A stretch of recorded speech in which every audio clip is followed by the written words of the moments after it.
buen día, amigos y amigas. Tengan ustedes una feliz jornada en este 23 de marzo de 2022. Cielo totalmente encapotado en la ciudad de La Paz. Como ven, está la nube bajita en gran parte de nuestra ciudad. Saludo a mi compañero Marco Ibáñez. ¿Cómo estás? Rubén, buen día a todos los que nos siguen. Frío en la ciudad de La Paz, nieblina en este miércoles 23 de marzo. 23 de marzo, Día del Mar. Se celebra esta fecha con el corazón y en conmemoración a la batalla del Topater sobre el puente Loa, a este gran hombre como es Eduardo Avaroa, que hizo la última resistencia en el puente Loa. Exacto, y ayer se han iniciado los actos conmemorativos. Así es. A los 143 años de la defensa de Calama, se ha trasladado los restos del héroe del Topater, Eduardo Avaroa. Quien lideró este acto fue el presidente Luis Arce. Sí, sin embargo, hubo un inédito discurso de parte del ministro de Defensa, don Edmundo Novillo, quien ha reiterado que el fallo de la Corte Internacional de Justicia de 2018, si bien, digamos, ha dado razón a Chile en sentido de que no hay asuntos jurídicos pendientes respecto a las negociaciones, ha dicho que el diálogo siempre va a estar presente y eso es lo que también ha emanado la Corte Internacional de Justicia, una solución política al diferendo entre Bolivia y Chile. Exacto. El fallo de La Haya también es una invocación al diálogo sobre la razón y la historia precisado. Sí. También ha señalado que en un futuro el mar será de los pueblos reconciliados. Ojalá haya reconciliación histórica con Chile. A lo largo de la historia, de manera sucesiva, los gobiernos han mantenido una tensa relación, una relación por debajo de los embajadores, a través de consulados nada más, y en algunos casos a través de funcionarios de segundo nivel. En el último tramo de la historia actual, el presidente Boric ha abierto la posibilidad de negociaciones, pero con la condición de no hablar de soberanía. Ayer han comenzado los actos en conmemoración al Día del Mar, con el traslado habitual de los restos de Eduardo Avaroa desde San Francisco hacia la Plaza Avaroa. Está en una urna de bronce. Avaroa, Marco, ha llegado al país, sus restos han llegado al país en 1952. Caramba. Entonces el gobierno chileno trasladó con honores al mártir de la defensa de Calama hasta la frontera. Y de ahí el gobierno de Bolivia también trasladó los restos de Eduardo Avaroa hacia La Paz, desde cuando yacen en La Paz. Para Bolivia es un héroe, para Bolivia es un símbolo de la reivindicación marítima, ¿no? Sí, hay otros héroes como Ladislao Cabrera, Sí. Genoveva Ríos, esta jovencita que en su momento ha recuperado la bandera boliviana después de estar siendo ultrajada por los chilenos, y Juancito Pinto. Exacto. ¿Me quitaste el nombre de la boca? Contanos Sí, qué pasó sí. con Juancito Pinto. Hay una historia muy interesante, ¿no? Del niño que era un tamborero, ¿no? Tocaba el tambor y fue muy valiente en esos pasajes de la historia que nos cuentan, ¿no? Ahora sí, durante la Guerra del Pacífico hubo muchos bolivianos, algunos de ellos incluso niños, que han ido a la guerra, han sentido la necesidad de cumplir con su país y en la batalla obviamente dejaron su existencia. Un homenaje a los héroes del Pacífico y que también esta fecha sea para renovar el espíritu cívico del país, Exacto, de los bolivianos, sí. Y además creo que más allá del afán histórico e inolvidable de recuperar el mar, hay que pensar también en la reconciliación bilateral. Los gobiernos deberían ocuparse, tanto de Chile como de Bolivia, de una reconciliación histórica a través de acuerdos que permitan el desarrollo de ambos países. No estuvo bien, por ejemplo, que el año pasado el puerto de Arica haya estado administrado de manera arbitraria en contra del transporte boliviano como también de los empresarios, con la elevación de tasas de uso del puerto. El acuerdo de 1904 precisamente genera ciertas facilidades para el transporte de carga de Bolivia hacia Chile como también desde Chile. Lamentablemente hay empresarios que dañan este acuerdo de 1904 y no permiten que los pueblos se entiendan de manera amigable. Claro, lo llevaron a un plano netamente comercial y de negocio, usufructo y todo ello, ¿no? Así es. Así que nosotros nos sumamos a este homenaje con la esperanza siempre de que en los próximos años, en algún día de la historia, podamos volver al Océano Pacífico con una condición soberana. Y existe mucha expectativa en el país, en el sector político, en los diferentes sectores, sobre el discurso del presidente Luis Arce, que hoy hará conocer en horas más, ¿no? En minutos nada más, ya han comenzado los actos en la Plaza Baró. Allí se encuentra nuestro compañero Pedro Luna, a ver si nos reporta alguna información en instantes nada más. Mientras adelantamos comentarios de otra información. Ayer, una misión de la Comisión Interamericana de Derechos Humanos estuvo en Bolivia. ¿Para qué? Para la firma de un plan y el establecimiento de una mesa de seguimiento a las recomendaciones del Grupo Interdisciplinario de Expertos Independientes, GIEI, que hizo un trabajo de 8 meses en Bolivia para investigar la violencia y la violación de derechos humanos en la crisis postelectoral de 2019. El resultado de esas investigaciones es que hubo violación de derechos y violencia en 2019 y lo más grave de estos actos violentos fueron las masacres de Sacaba y Sencata perpetradas por el Estado a través de las Fuerzas Armadas y la Policía Boliviana. La masacre de Sacaba ocurrió el 15 de noviembre de 2019, un día después de que el gobierno transitorio de Yanine Áñez promulgara el decreto 4078 que eximió de responsabilidades penales a los militares. Es decir, los militares tuvieron carta blanca para actuar con ese decreto en contra de las movilizaciones que entonces se desarrollaban en el país, primero contra el gobierno de Yanine Áñez, segundo en defensa del gobierno dimisionario de Evo Morales.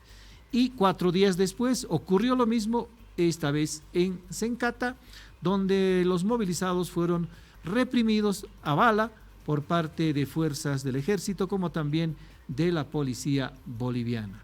Ambas unidades uniformadas tuvieron un papel fuerte y grave en la represión a civiles. El resultado fue 10 fallecidos, como en Sacaba, también 10 fallecidos.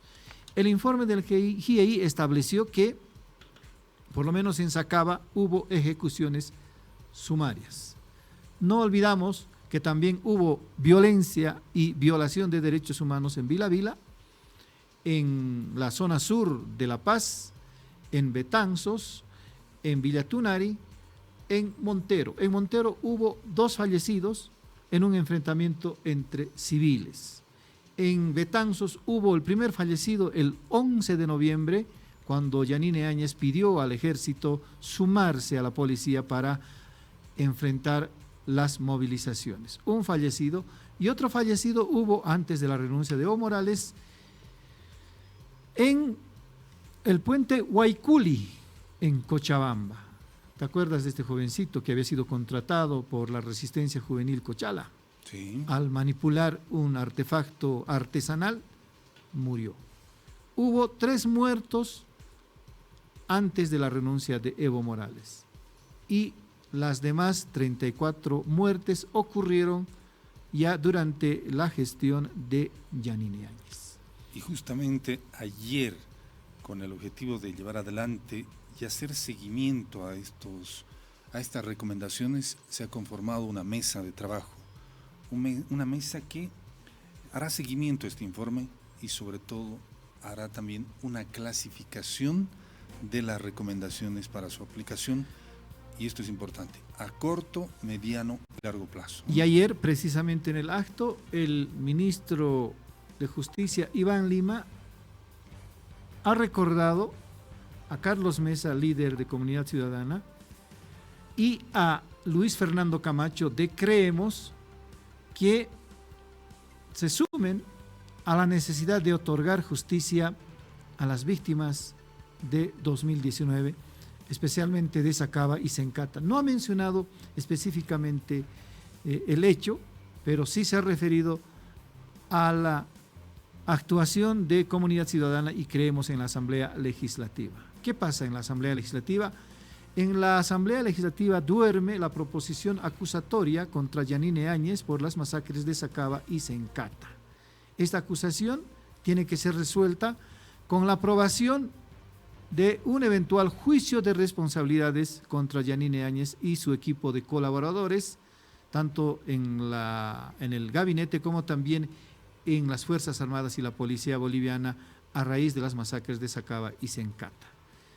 Esta proposición acusatoria tiene que ser aprobada para un inicio de juicio de responsabilidades por 2/3 de votos en la Asamblea Legislativa. Comunidad Ciudadana y Creemos no se han avenido a eso, han condicionado un eventual apoyo a un juicio a la reforma judicial. Reforma judicial antes que cualquier juicio, dijeron. Por eso es que ayer Iván Lima exhortó a ambos líderes políticos a otorgar justicia a las víctimas de las masacres de Sacaba y Sencata. Por otra parte, la representante, la secretaria ejecutiva de la Comisión Interamericana de Derechos Humanos, estuvo en el acto de ayer, a ver, me voy a acordar su nombre, se llama... Tania Reñón. Pidió el trabajo de la mesa de seguimiento a las recomendaciones del GIEI. ¿Para qué? Para construir un espacio, dijo ella, y así sanar las heridas de la violencia de 2019.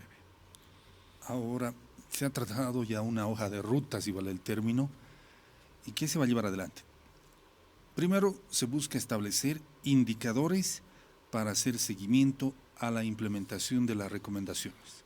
Asimismo, se va a proceder a identificar las recomendaciones que requieren de asistencia técnica por parte de esta mesa de seguimiento de implementación de las recomendaciones del GIEI. ¿Qué le parece? En medio de varias comunicaciones virtuales que van a llevar adelante tanto gobierno y los representantes del GIEI, se espera por lo menos que se lleve adelante 3 visitas de trabajo anuales en Bolivia de este grupo. Obviamente esto para hacer seguimiento a las recomendaciones que justamente ayer se han comenzado a identificar en el país, ¿no? Así es. Lima ha dicho que se están cumpliendo parte de las recomendaciones. Lo más complicado, dijo, y complejo es la reforma judicial, ¿no? Y ante esto, el canciller Rogelio Maite ha dicho que para una reforma judicial lo primero que hay que hacer es entender que no se puede hacer una reforma judicial con transgresión a los derechos humanos. Lo que quiso insinuar es que hay que salvar primero la situación de las víctimas de 2019 y recién plantearse una reforma judicial. Y la reforma judicial tenía que comenzar con una cumbre que todavía no ha sido convocada. Nosotros vamos a insistir con ese tema. Precisamente al inicio de la semana abordamos el tema con preocupación porque para ya estas fechas debería haberse desarrollado la cumbre judicial. Entre otros elementos, Lima ha dicho que se está avanzando, por ejemplo, en el cumplimiento de las recomendaciones. Hay un juicio iniciado, se ha hecho una reparación de daños económica a las víctimas de 2019 a través de la creación de un fideicomiso. Es un préstamo para desarrollar actividades productivas. Además, se ha retirado, dijo, a denuncia del movimiento al socialismo de la economía jurídica del delito de sedición. También va por ese camino terrorismo, dice. El delito de terrorismo va a ser retirado de la economía jurídica del país. Se ha presentado una modificación del tipo penal, dice, en la ley. Y esto estaba incluido en la ley de legitimación de ganancias ilícitas, decía, pero lamentablemente no avanzó. Pero la propuesta de eliminación del delito de terrorismo va a ser planteada en otra norma ante la Asamblea Legislativa. La deuda fundamental en este momento es la memoria, verdad y justicia, dijo. ¿Qué significa eso? Reparar definitivamente el daño a las víctimas de 2019 a través de un juicio contra los autores de las masacres y las muertes en 2019. También una tarea pendiente para el gobierno y al mismo tiempo un desafío es llevar adelante el censo de víctimas, ¿no?, que está siendo reclamado por las víctimas, los familiares de las víctimas de las masacres de Sencata y Sacaba, ¿no? Y cierto, ahora el caso de la recomendación del GIEI todavía no encuentra norte, por lo menos en el juicio de responsabilidades contra la expresidenta Yanine Áñez, ¿no? Ella firmó el decreto 4078, sus ministros firmaron ese decreto, precisamente a raíz de esos decretos se han ocasionado las muertes más graves como fueron las de Sacaba y Sencata. ¿Cambiamos de tema? Cambiamos de tema. Ayer hubo un allanamiento Uh-huh. a la gobernación de Santa Cruz en las investigaciones del Ministerio Público respecto al decretazo, así lo vamos a llamar, el decretazo, el decreto 373, que ha firmado el gobernador Camacho para designar en sus funciones a un secretario y no así al vicegobernador Mario Aguilera. A denuncia del movimiento al socialismo, Camacho es investigado por resoluciones contrarias a la Constitución y al Estatuto Autonómico, manipulación informática y hay un tercer delito. Por eso es que precisamente ayer el Ministerio Público allanó las oficinas de la gobernación para intentar encontrar documentación. Sin embargo, La Razón tuvo acceso a una carta que la viceministra de Transparencia mandó al gobernador Camacho el 19 de enero. En esa carta le pide un informe acerca del personal, de la contratación de al menos de 18 personas que presuntamente, no lo dice la carta, pero en otras conversaciones con La Razón, supimos que se trata de gente que ha trabajado en la gestión de Sosa y ha sido acogida en la gobernación. Son 18 personas, entre ellas 2 primas del gobernador. Transparencia exige a Camacho un informe sobre el personal y el MAS denuncia clanes familiares en la gobernación de Santa Cruz. Y este dato es importante, Rubén. Ayer lo comentamos en La Razón Radio. Conversamos con el presidente de la Comisión de Constitución de la Asamblea Legislativa. Existen ya, o más bien se han registrado ya 2 personas para el defensor del pueblo. Se trata de don Ramiro Rafael Sanginés y Cyborg Kanashiru Bronx. 2 personas ya se han postulado, ya se han registrado para postularse obviamente al defensor del pueblo. Ayer han hablado con los medios de comunicación, han expresado su interés de preservar, cuidar, defender los derechos humanos. Hay que conocerlos. Yo tengo reparos sobre la trayectoria, la experiencia de personas que se enlistan para las postulaciones al defensor del pueblo. En el último tiempo hemos conocido igual de casos de candidatos. ¿Encuentras algún nombre en este momento capaz de hacer el papel de defensor del pueblo o defensora del pueblo?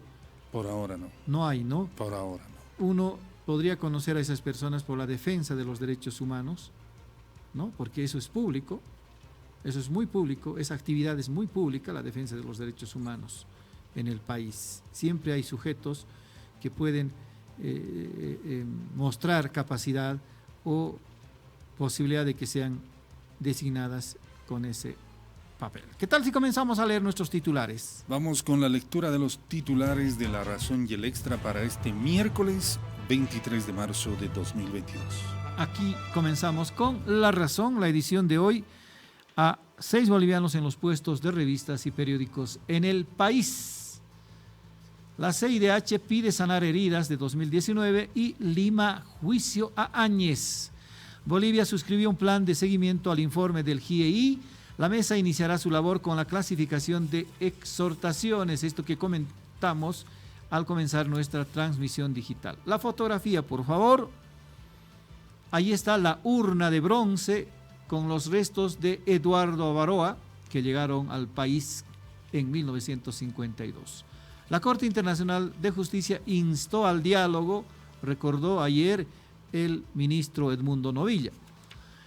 Luis Arce preside los actos por la reivindicación del mar. A la subapertura, por favor.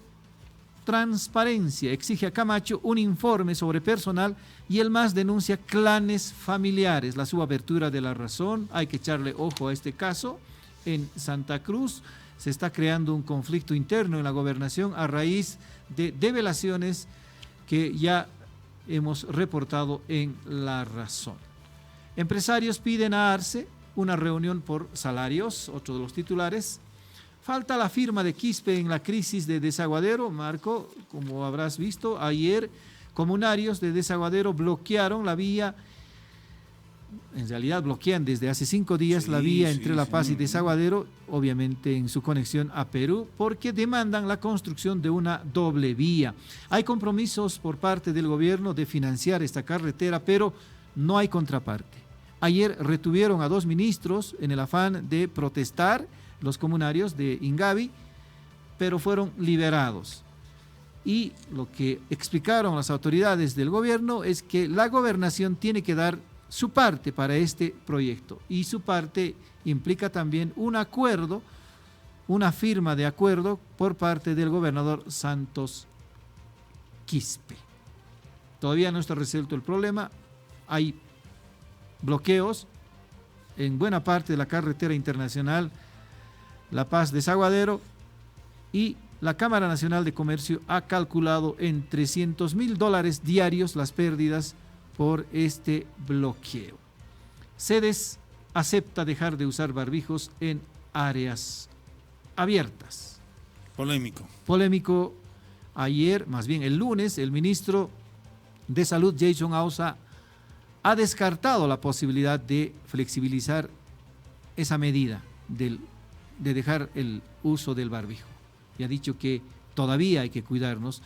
Y ayer han calificado a algunas autoridades del gobierno nacional de irresponsable el pedir que la ciudadanía deje de usar barbijos en áreas abiertas. Hoy hay Comité de Operaciones Municipales, COEM, para analizar esta posibilidad.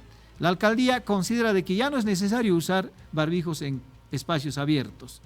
La gobernación, a través del Servicio Departamental de Salud, también ha dicho que sí, tampoco es necesario. Con esa idea se va a definir nuevas medidas sanitarias hoy en el Comité de Operaciones Municipales de Emergencia, COEM. Más madruga a Arias con la aprobación de 7 leyes. Se han ausentado los directivos del Consejo Municipal, que son de Somos Pueblo, la alianza del alcalde Iván Arias. Y en ese interín, el Consejo Municipal ha reconformado una directiva para la aprobación de 7 normas. El MAS otra vez ha madrugado a Arias. ¿Te acuerdas, Marco, cuando el Consejo Municipal, con mayoría del movimiento al socialismo, eventual, ¿cierto?, abrogó la resolución que subía las tasas de aseo urbano en La Paz? Casi la misma actuación ocurrió en las últimas horas con la aprobación de 7 leyes que no quería Iván Arias. Y esto debería preocuparnos. Vas a algunas chifas, vos a almorzar, a cenar. Sí. Una chifa inyectaba líquido raro a pollos podridos en el Alto. Así que felicidades por disfrutar de estos platos, de estas frituras en las chifas. Caramba, mucho cuidado.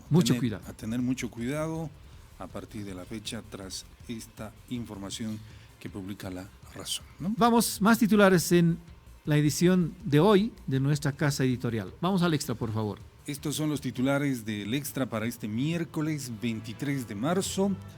Foto principal del extra: rinden homenaje al héroe del Topáter.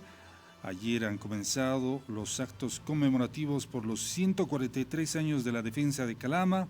Se han trasladado los restos del héroe de Topater, Eduardo Avaroa. El presidente Luis Arce acompañó ayer el traslado de los restos de Eduardo Avaroa.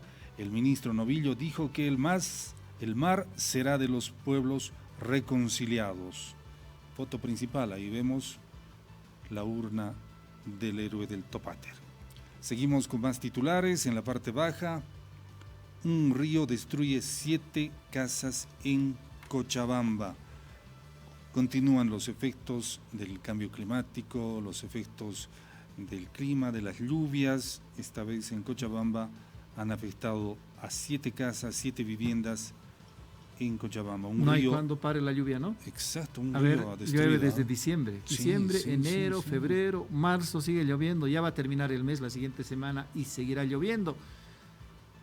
Ha debido ser la temporada más larga de lluvias en lo que va de los últimos años. ¿Qué te parece? Sin duda, y el viceministro de Defensa Civil el pasado mes ya nos advertía que hay cambios drásticos en el clima y alertaba que las lluvias se van a producir en varias regiones del país. Ahora, cierto. Pese a lo que antes estábamos acostumbrados, ¿no? Hay un fenómeno.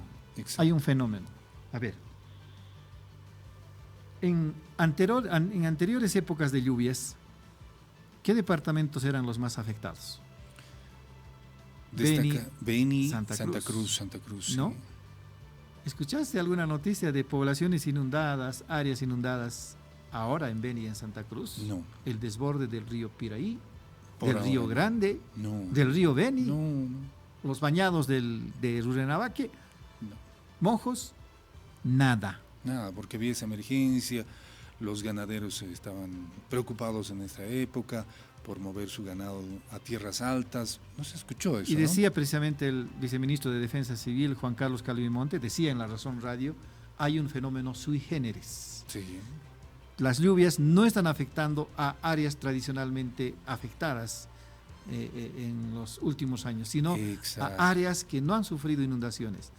Tarija ha sufrido inundaciones fuertes. En Chuquisaca hubo el otro día un deslave que ha llevado vidas, ¿no? En Oruro lo mismo. En la zona sur de La Paz, también por el lago, hubo inundaciones. En el Alto hubo inundaciones. En Cochabamba hubo Ahora inundaciones. en Cochabamba, ¿no? En Potosí hubo Sí. inundaciones. Pero no en el oriente. Qué bien que no haya. Pero ¿qué estará pasando? En la lógica física, ¿qué es lo que ocurre? ¿Las aguas se están desviando hacia el sur? Es probable, pero también es un efecto del cambio climático.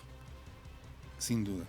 En este momento hay Pero un ¿dónde movimiento. van las aguas de las Bueno. lluvias de La Paz que suelen bajar hacia el río Beni? Bueno, sí. Medio raro, ¿no? Sí.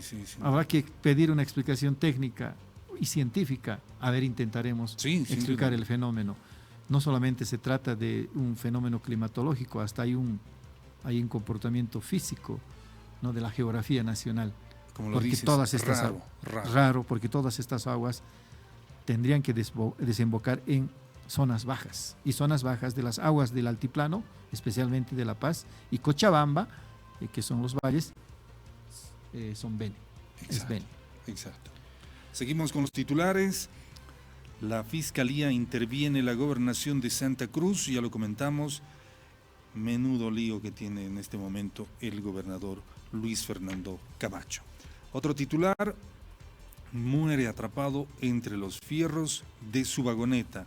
Comerciantes y gendarmes se enfrentan. Este tema del comercio, la informalidad, todavía continúa generando polémica en varias capitales del país y lo reflejamos en este reporte del Extra, que el Extra le ofrece en su edición de este miércoles 23 de marzo de 2022. Esos han sido los titulares de La Razón y el Extra para esta jornada de miércoles. Así es. Hacemos una pausa. Por favor, un Una pausa. cafecito, volvemos. Una pausa y enseguida retornamos con más acá en La Razón Radio.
8 de la mañana con 33 minutos en todo el país. Fracasaron las negociaciones del gobierno para el levantamiento de bloqueos en la vía Desaguadero. Sobre este tema conversaremos a continuación con Peter Luna. Él se encuentra con el viceministro de Comercio Exterior, Benjamín Blanco, para hablar justamente de este tema. Adelante, Pedrito, con este informe, por favor.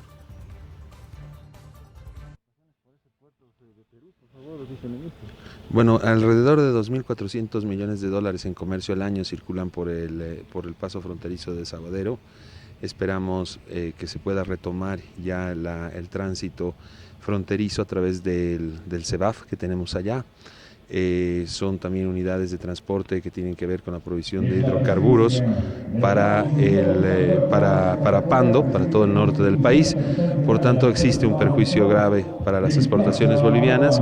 Además, hay que destacar que por ese puerto, por ese paso fronterizo, sale la soya, ¿no? Tanto tortas como los aceites de soya, por lo que esperamos que pronto se pueda rehabilitar y que pueda pasar nuestro tránsito para poder seguir en esta senda de la reactivación económica. ¿Pero el diálogo los comunarios del lugar? Habían tenido dos ministros. Bueno, ese es un tema que no se ve desde la Cancillería, están trabajando precisamente los ministros del área correspondiente.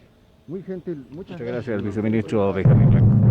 Ahí estaba Pedro Luna conversando con el viceministro de Comercio Exterior e Integración, don Benjamín Blanco, comentándonos sobre este conflicto en el Desaguadero.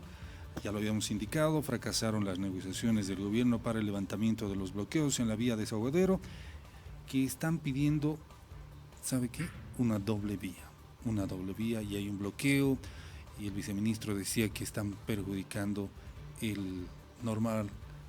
la normal circulación de los vehículos que transportan mercaderías de exportación, ¿no? Hace 5 días ya están bloqueando los comunarios de la provincia de Ingavi la carretera internacional. Todavía no hay atención. Ayer el gobierno intentó amainar el conflicto a través del ministro Edgar Montaño. Fue retenido por unas horas y no se llegó a ningún acuerdo, no se levanta el bloqueo y el gobierno ha alegado de que nosotros tenemos la plata. El que no ha dispuesto su contraparte es el gobernador. Sí, justamente Producción está intentando conversar con algún representante del Ministerio de Obras Públicas para que nos comente en qué fase se encuentra este proceso, qué está pasando, ¿no? De aquí adelante, cómo se va a solucionar este conflicto, ¿no?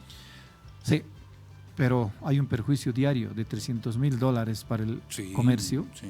La Cámara Nacional de Comercio ha advertido de eso. Ojalá que se resuelva este conflicto y las autoridades puedan atender las demandas de los comunarios de construcción de la doble vía. Precisamente para hablar de este problema estamos en contacto con Marcelino Ipiriri, dirigente de Guaqui, que precisamente nos va a hablar de este tema. Don Marcelino, buen día. Le saluda Rubén Atahuichi desde La Razón Radio. ¿Cómo está? ¿Cómo estás, Rubén? Un gusto saludarle. Buenos días a todos ustedes, a la población boliviana también. Buenos días. ¿Nos puede explicar, don Marcelino, en qué consiste el conflicto, si al final hay atención o no de parte de las autoridades? Bueno, le comento que el día viernes empezamos con el bloqueo de caminos, del camino hacia Desaguadero, justamente por una demanda, ¿no? Y la demanda es la construcción de la doble vía Dioseco-Desaguadero.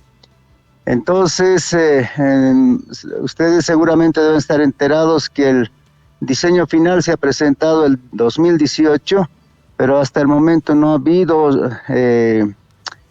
habido avance en este proyecto. Entonces por eso que nosotros hemos decidido a la cabeza de nuestros ejecutivos a llevar adelante esta medida de presión. Creemos de que el gobierno no le ha interesado, sabiendo que todavía esta es una red vial fundamental, es una carretera internacional, es la carta de presentación al exterior. En la época de pandemia hemos visto también que por si acaso en 10 minutos pasaban 20 trailers. Eso quiere decir que esta carretera ha generado muchos ingresos a la economía nacional. Entonces, por eso que nosotros Pedimos al gobierno la construcción de esta doble vía Río Seco Desaguadero en el tiempo más breve posible. Entonces van a continuar las medidas. Ayer nos hemos reunido, han llegado los ministros el día de ayer, pero sin ninguna propuesta, sin ninguna oferta clara de negociación. Entonces lamentamos mucho, ¿no? Todo lo que inicialmente nosotros habíamos pedido es que el gobierno, el presidente Arce o el vicepresidente hermano Choquehuanca se presente aquí en nuestro suyo Ingavi, en la provincia de Ingavi, exactamente aquí en el municipio de Huaqui. Pero, sin embargo, hemos cambiado un poco nuestra posición para salir de este conflicto social. Inclusive les dijimos a los ministros que podíamos nosotros acudir a la Casa Grande. Entonces ayer cuando subieron ellos, les dimos un cuarto intermedio para que puedan contactarse con el presidente o vicepresidente y nos den día, fecha y hora para la audiencia con nuestro presidente, porque vamos a hablar directamente con ellos. Yo creo que los ministerios o las comisiones que nos manda el gobierno no prosperan, entonces queremos evitar más demora y queremos hablar directamente con nuestro presidente Luis Arce Catacora o nuestro vicepresidente hermano David Choquehuanca, hermano. Muy bien, don Marcelino Limachi es el nombre correcto, es Irpiri Hachamaycu, cantonal de la marca Huaqui. Don Marcelino, ahora esto ha generado ayer una tensión por la retención del ministro Edgar Montaño y de otro ministro. Cuéntenos, por favor, de qué se trató ese acto que en algún momento ha tensionado la situación del conflicto. Bueno, en realidad nadie ha sido detenido. Sí hemos escuchado por redes sociales, nos han informado que también algunos medios de prensa han distorsionado la información. Hay un titular en un medio de comunicación en La Paz en ese sentido. Nadie, absolutamente nadie, hermano, le ha detenido a los ministros.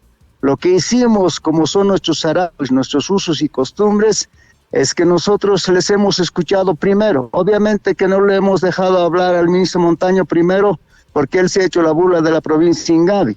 Entonces, lo que hicimos es hablar primero con los otros dos ministros, el otro hermano Huanca, viceministro, creo, de coordinación con los movimientos sociales. Entonces, no hubo ninguna detención, eso es lo que nos molesta. También los medios de información tienen que decir lo que es la verdad. Les escuchamos su exposición, no hubo ninguna, ¿cómo le podría decir? No hubo absolutamente nada de una propuesta clara para solucionar este conflicto. Lo que nos dice el ministro Montaño, porque le cedimos la palabra a él también al final, lo que nos dice el ministro Montaño es que la gobernación tiene que dar el 20% para la ejecución de esta carretera y el gobierno central un 80%. Nosotros no sé si somos ignorantes, pero entendemos que el gobierno es el que da dinero a las gobernaciones. Entonces, creemos de que es muy absurdo cuando nos dicen a nosotros que tenemos que negociar. Vayan a negociar con la gobernación y si la gobernación dice que les da 20%, entonces hablamos con ustedes. Esa no es la respuesta correcta. Lo que debería hacer el gobierno central es decir, bueno, pues esta carretera tiene un costo de 428 millones de dólares, el 20% le corresponde a la gobernación, entonces hermanos, hablaremos, vamos a ese conflicto con ustedes, entonces deberían llegar ellos con la gobernación y el gobierno central para proponernos una alternativa de solución. Ellos saben, perdón, dígame. Irpiri, a ver, claro, hay competencias en la Constitución Política del Estado, en la Ley de Autonomías. Así es. La conexión interprovincial, como es el caso de la carretera La Paz-Desaguadero, corresponde a la gobernación. Pero el tramo también es internacional, corresponde al Estado, atender también al Estado, a través del gobierno atender este requerimiento. Entendemos que sí, hay posibilidad de que la gobernación aporte con un 20% del financiamiento y el gobierno el 80%. Eso es así. Es. Lo que no se entiende es por qué la gobernación y el gobierno no se reúnen para coordinar este proyecto. Ahora, cierto, usted me dirá, Irpiri, ¿por qué no se reúnen? Lamentablemente son de otras fuerzas políticas, y ahí no hay coordinación. Ahí no hay coordinación. Así es. Y precisamente quizás debe ser esa la diferencia, Irpiri. Claro, eso es lo que nos preocupa a nosotros. Es decir, cuando el gobierno es el gobierno del MAS, ¿no es cierto? Y los otros son de Jayaya, de otra tendencia política. Entonces, yo no entiendo por qué no les puede interesar de igual forma, digamos, el desarrollo del país. No sé si Jayaya tiene un otro pensamiento, no sé si MAS tiene un otro pensamiento. A mí me parece que eso sería absurdo, ¿no es cierto? Claro. Porque tenemos que pensar, siendo de diferentes tendencias políticas, debemos pensar en lo mismo, es decir, hay que pensar en el país. Así Y en es. este caso deberían pensar en esta carretera, en la doble vía Río Seco Desaguadero. ¿Han Entonces, demandado a nosotros ya... ustedes, han pedido alguna reunión con el gobernador para que se resuelva también esta diferencia del 20%? Mire, nosotros hemos estado exactamente la semana anterior en la gobernación, en una audiencia donde tampoco el gobernador ha dado su cara, ¿no? Nos ha mandado al secretario general de la gobernación, nos hizo esperar, quisimos hablar con el gobernador, pero no dio la cara el hermano Santos Quispe, ¿no? Entonces, ocurre de que el secretario general nos dice, nosotros no tenemos dinero, ¿no? Son 90 millones de dólares, el 20%, podemos negociar tal vez, podemos charlar, pero no. Es decir, no se interesaron en este proyecto, no se interesan en la ejecución de esta doble vía. Y eso realmente a nosotros nos sorprende y lamentamos mucho como indígenas, como originarios que somos de aquí de Marcahuaqui. Es decir, pareciera que a nosotros nos toman como ciudadanos de segunda, de tercera clase. Tampoco somos así, indirectamente nos han tratado de ignorante inclusive, pero tampoco somos muy ignorantes, seremos ignorantes de sus artimañas de ellos, pero nosotros tenemos nuestros propios sarawis, nuestro propio taqui, como decimos nosotros, nuestro propio camino, Así es. y no nos creemos tampoco ignorantes porque conocemos la Constitución. Usted nos decía hace un momento, sabemos también que hay leyes que hacen que la gobernación tiene que participar en esto, entonces también entendemos eso. Pero ellos deberían ser quienes digan a la gobernación, vamos a solucionar este problema. Claro. Olvidándose de los colores políticos, ellos deberían venir y hablar con nosotros para que encontremos una salida a este conflicto social, hermano. ¿Dijo algo de esto el ministro Edgar Montaño acerca de la coordinación? Absolutamente con la nada. ¿Por qué dejar de que los comunarios vayan ustedes a reunirse con el gobernador y yo tengo aquí la plata y asunto resuelto? No, la gobernación y el gobierno deberían reunirse para coordinar este proyecto en beneficio de las poblaciones fronterizas con el Perú. Marco. Sí, don Así Marcelino. Don Marcelino, buen día, le saluda Marco Ibáñez. Buenos días. Dos consultas, don Marcelino. La primera, ¿cuál es la situación a esta hora de la mañana de la zona? ¿Se mantiene el bloqueo? La primera pregunta. Y la segunda es, si como comunarios están dando un plazo al gobierno, a la gobernación, para que atiendan su reclamo.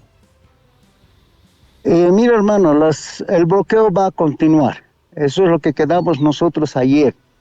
Va a continuar el bloqueo. Es más, si el gobierno entre hoy y mañana no nos da una respuesta favorable para solucionar este conflicto, esto se va a masificar. Ese es el acuerdo que tenemos. Ustedes tienen que saber que Suyo Ingabe tiene 10 marcas. 10 marcas quiere decir que son 7 municipios, es toda provincia Ingabi, no solamente somos Marcahuaqui, somos las 10 marcas de Suyo Ingabi o provincia Ingabi, y la semana siguiente, si esto no se soluciona hoy, entre hoy y mañana no se soluciona, nosotros a la próxima semana estaríamos bloqueando la carretera La Paz-Oruro, la parte que corresponde a Ingabi. No vamos a ir a bloquear a otras provincias, pero vamos a bloquear lo que a nosotros nos corresponde. Entonces, lo que ocurre, hermano periodista, es que nosotros a un principio tuvimos una posición radical de decir que el presidente llegue aquí a Suyo Ingabi, a Marcahuaqui. Pero después un poco reflexionamos, hicimos reflexionar a nuestras cabezas y lo que dijimos es perfecto. Si el gobierno nos convoca a la Casa Grande a un audiencia con nuestro presidente, vamos a bajar. Pero no existe esa posición, esa voluntad, digamos, de los ministros que han venido ayer. Si había esa voluntad, podían llamar al hermano presidente y decirle, mira hermano presidente, este conflicto se puede solucionar de esta forma, que bajen los hermanos a la Casa Grande, nosotros reunimos a la gobernación, nos reunimos con nosotros y asunto solucionado. Pero no hay esa proposición, no hay esa propuesta.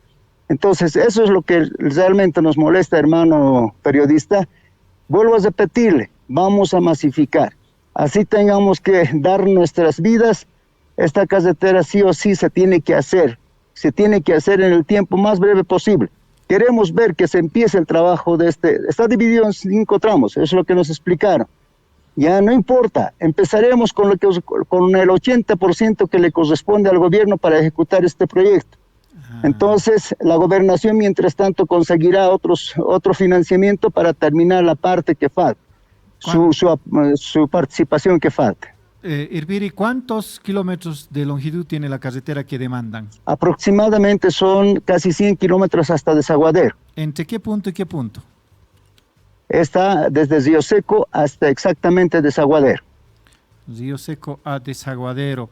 ¿Cuándo ha sido presentado el proyecto a diseño final? A ver, el proyecto a diseño final se ha terminado el 2018. Ya. Pero aquí quiero hacerle notar algo importante. Es decir, ayer la ABC, ¿no es cierto?, ha hecho la actualización del proyecto, ¿no es cierto?, en enero del 2022. Estamos hablando de este año. Entonces la ABC se está preocupando obviamente de ponerle permanentemente actualizar este proyecto, ¿no es cierto? Pero ocurre de que no hay financiamiento. A nosotros, ¿sabe qué, hermano periodista? Realmente nos sorprende cuando otras provincias van agarrado el chicote, marchan, le muestran el chicote al presidente y el presidente cede, digamos, a algunos proyectos. Nosotros hemos sido muy dóciles, muy mansos, como se dice vulgarmente. No nos hemos movido y parece que dijera, no, estos de Ingavi no dicen nada, bueno, esa carretera está en mal estado, hay tantos accidentes, que siga muriendo la gente, no nos interesa. Entonces, ahora va a cambiar un poco nuestra posición. Hemos jurado lealtad entre los 10 marcas. Si tenemos que dar nuestras vidas para ver que esta carretera se haga, lo vamos a hacer, hermano periodista. Eso se ha quedado en nuestro ampliado del Suyingal. Irpiri, ahora, no es el gobierno, ¿por qué no acepta construir con ese 80% de financiamiento? ¿Por qué no comienza a construir? ¿Cuál es la dificultad que dice que tiene?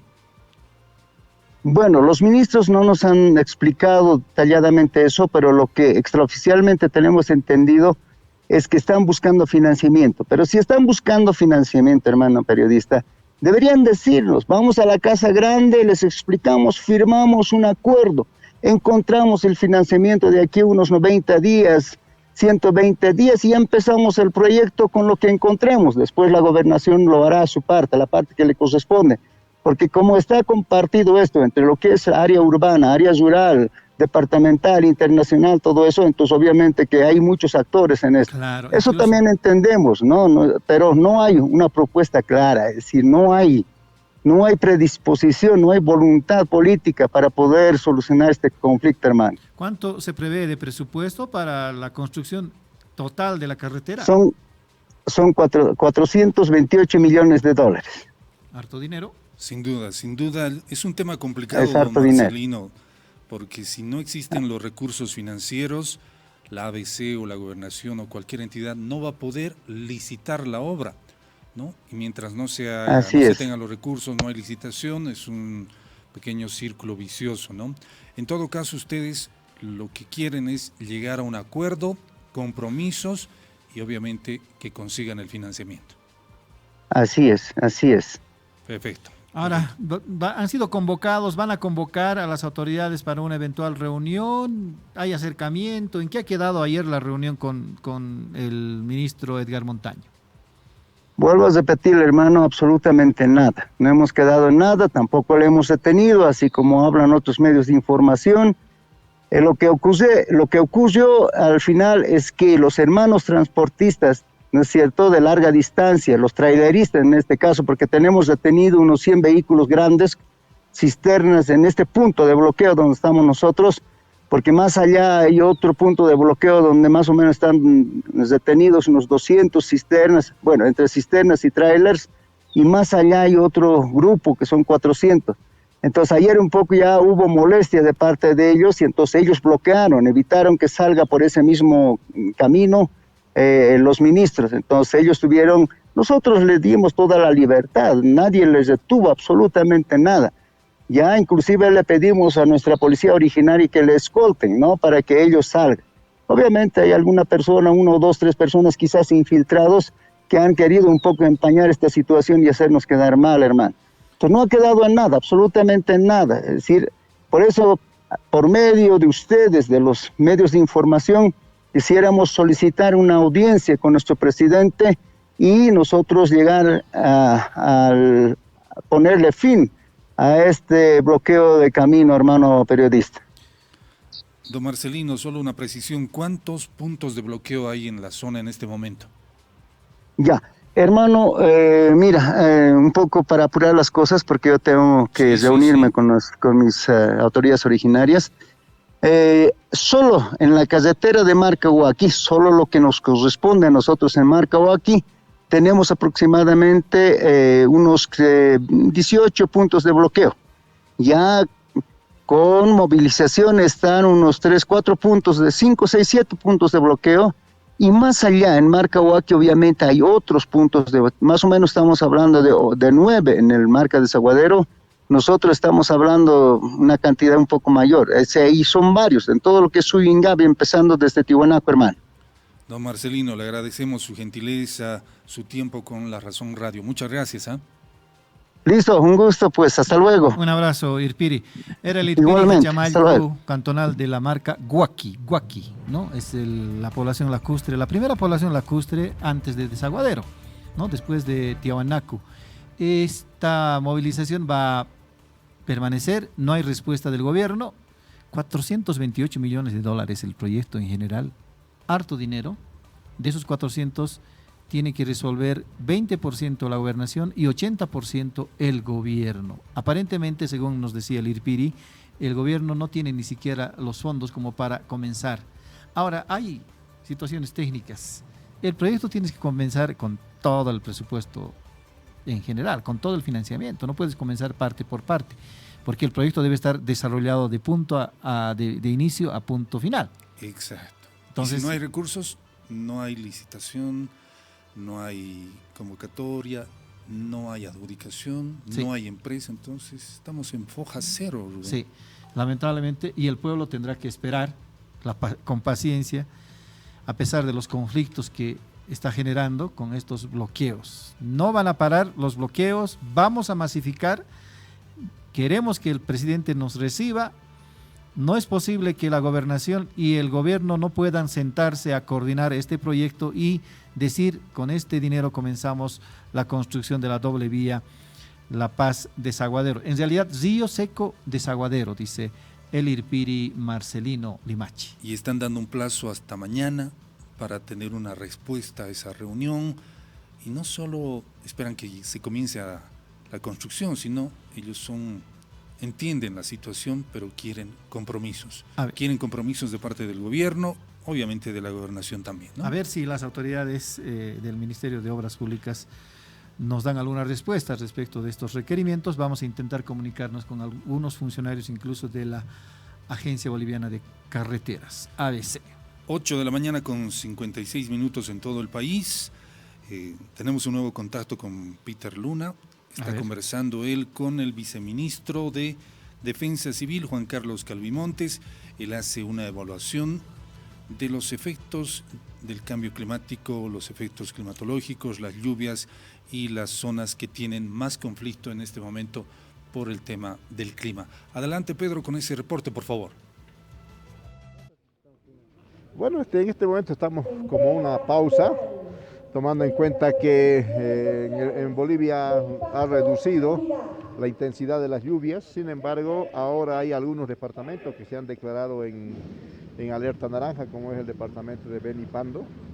Ya la zona del altiplano y del Chaco han disminuido la intensidad de las lluvias, Sin embargo, lo que llama la atención en esta época es que se ha adelantado el periodo de granizadas y heladas. Hemos tenido estos últimos días el reporte de heladas en el valle de Cochabamba, y obviamente que eso nos preocupa porque nos hace suponer que el periodo de invierno va a ser un invierno muy duro en el país, de manera que tenemos que estar preparados para eso.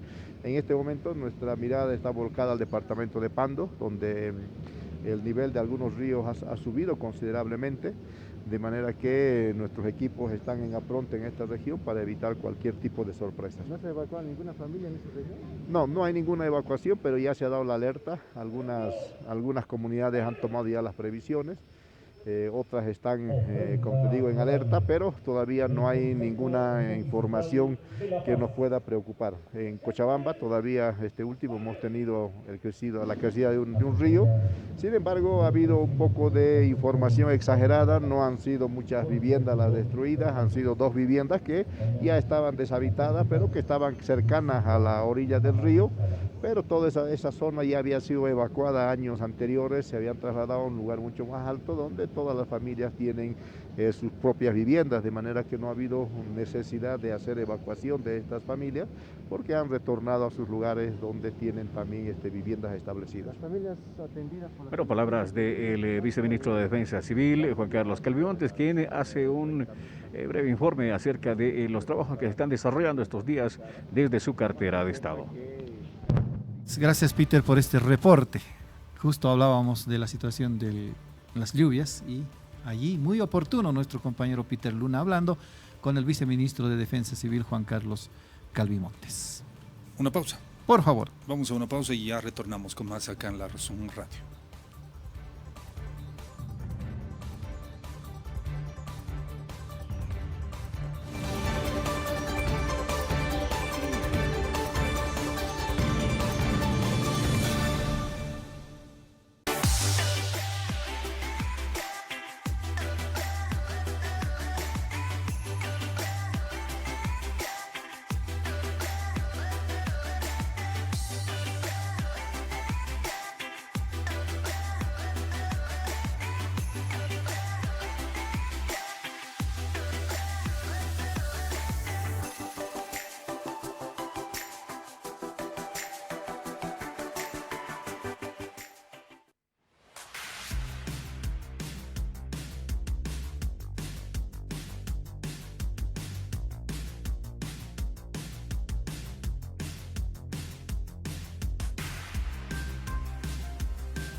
Nueve de la mañana con 3 minutos. Hoy hay comité de emergencia de salud a nivel departamental. Municipal, ¿no? Y ya la dirección de epidemiología, el CEDES también se ha manifestado sobre el tema, ¿no? Dicen que no sugerirá eliminar la restricción del uso del barbijo, es decir, que se podrá utilizar dejar el barbijo en espacios públicos abiertos, ¿no? A ver. Vamos con la nota. A ver. Mayber Aparicio, director del Servicio Departamental de Salud de La Paz, informó que por el momento no se sugerirá eliminar la restricción del uso del barbijo en espacios cerrados y abiertos hasta que se consiga la inmunidad comunitaria. Hay una contradicción porque se ha conocido en las últimas horas que el CEDES también estaba diciendo lo contrario, ¿eh? Pero el Ministerio de Salud ya había anticipado que no estaban de acuerdo, ¿no es así? Hace varias semanas ya el Servicio Departamental de Salud había sugerido la decisión de dejar de usar barbijos, hace varias semanas ya, pero nos llegó la cuarta ola y ahí se perdió la iniciativa y la idea. Pero ahora el alcalde Iván Arias el domingo ha dicho que va a sugerir al Comité de Operaciones de Emergencia Municipal la eliminación de esa restricción, o sea, en áreas abiertas, en la calle, en los parques, en el Prado, en Quiliquilli, en todas las áreas abiertas de La Paz ya no se van a usar barbijos, pero es una sugerencia que tiene que plantearla recién al COEM. Y consultado sobre este tema, el señor Mayber Aparicio ha dicho, nosotros también consideramos que podría dejar de usarse barbijos en áreas abiertas. Hemos hecho saber de que sí, estamos de acuerdo, dijo, pero de ahí a que se apruebe hay todavía un trecho. Hoy día el COEM tiene que definir. La semana pasada habló Mayber Aparicio, el director del Servicio Departamental de Salud, el lunes lo informamos, ya acabó la cuarta ola en La Paz. Ha declarado el final de la cuarta ola en La Paz. Y por tanto, seguramente con ese criterio lógico ha dicho, ya no hay necesidad de usar barbijos en áreas abiertas. Pero no. El lunes mismo, el ministro de Salud, Jason Aus, ha dicho que no, todavía debemos seguir usando barbijos. Esa es la última determinación, por lo menos de la entidad que gestiona la salud en el país, como es el Ministerio de Salud. Exacto. En todo caso, se ha confirmado la reunión del COEM y obviamente al parecer se va a evaluar suavizar, tal vez, no lo estamos afirmando, ¿no? Tal vez suavizar las restricciones, sobre todo por este tema de la desescalada de casos, ¿no? Hay una desescalada en el país, las autoridades pero han sugerido mantener la guardia, no dejarse sorprender, mantener con las medidas de bioseguridad, manos limpias, metros de distancia y por ahora continuar usando el barbijo en todo momento, ¿no? Ahora, todo momento. A ver, entonces revisemos los datos, a ver cuánto está la desescalada de contagios de COVID-19 en el país. Tenemos los reportes del COVID, por favor. Ahí está el reporte del COVID-19 para ayer, 22 de marzo de 2022. El reporte 737 del Ministerio de Salud, 261 casos de contagios ayer. Marco, le estamos haciendo un seguimiento diario al número de contagios. Ahora no pasan de 300. No pasan de 300 en los últimos 2 días, 3 días incluso. 261 casos. De esos 61 casos más bien, la mayoría está en Santa Cruz. Estuvo en Santa Cruz 131 contagios en Santa Cruz. Luego, en este orden, en Cochabamba 70, en La Paz 25, luego Chuquisaca, más bien Tarija con 11, Chuquisaca con 10, Potosí con 8, Beni con 3, Oruro con 2 y Pando con un contagio reportado ayer. Este dato es importante, Rubén, y es necesario destacarlo. Suma el segundo día con no haberse registrado fallecimientos a consecuencia del COVID-19. Es buena noticia. Es buena noticia. Buena noticia. Ayer tampoco se han registrado fallecimientos a consecuencia del COVID. Es una buena noticia y una buena señal de la desescalada que hay en el país, ¿no? Sí, ojalá que persista esta desescalada. Hay que estar atentos. No es casual que haya una irrupción gigante de contagios en Asia, especialmente en China, ¿no? Varias ciudades chinas han sido confinadas y las muertes han recrudecido en los últimos días. ¿Qué tal? Sí, hay alarma. Entonces, a cuidarnos nomás en Bolivia, no vaya a ser que ocurra lo mismo que en 2020, todo tranquilo aquí, sin tomar previsiones, sin tomar medidas. Algunas alcaldías no habían tomado previsiones, incluso algunos hospitales se habían desentendido del tema, hasta la gente creía que no hay tal COVID-19. Si hay contagios recrudeciendo en China, esto puede llegar en algunas semanas a Bolivia también. Sí, por eso reiteramos, no bajar la guardia y obviamente la vacunación. Y si hablamos de vacunación, este dato también es importante, Rubén, asciende el número de estudiantes vacunados. La ampliación de las clases a ser presenciales y semipresenciales ha favorecido para el incremento de la vacunación.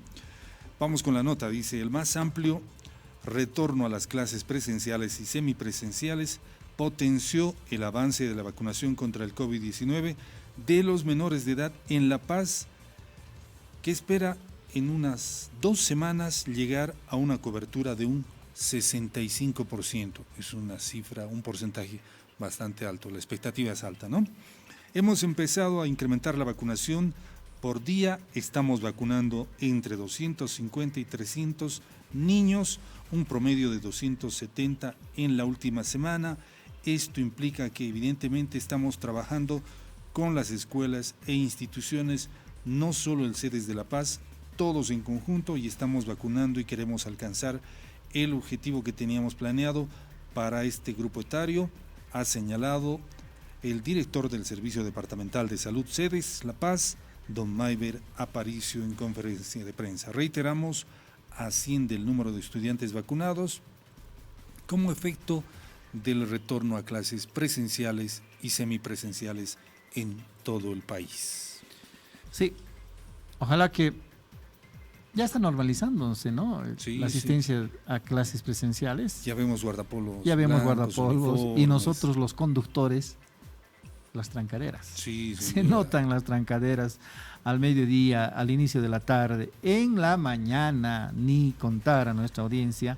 Hay puntos, por lo menos en nuestra ruta de recorrido, de bastante tráfico vehicular, mucho congestionamiento en la rotonda de la Avenida Zabaleta, en la calle 21, en la rotonda de la curva de Holguín, en la rotonda del puente Seguencoma, en la rotonda de las Cholas y en la calle 21, sí. En la 8 de Calacoto también, sí. Mucho congestionamiento. Ahora en el centro tiene otro tipo de congestionamiento. Allí las organizaciones, los movimientos, las personas civiles, particulares, los dueños de casa, hacen su turno para bloquear todos los días el centro de nuestra ciudad. Ayer era el turno de ¿quiénes? De vecinos de Desaguadero, precisamente. Exacto. ¿No? Antier fue turno de los transportistas pesados, de combustible. ¿No? Cambiamos de tema radicalmente. Vamos. Marco, ayer hubo una reunión del Movimiento al Socialismo, de su bancada en la Cámara de Diputados, como también la Cámara de Senadores. ¿Cuál era el objetivo?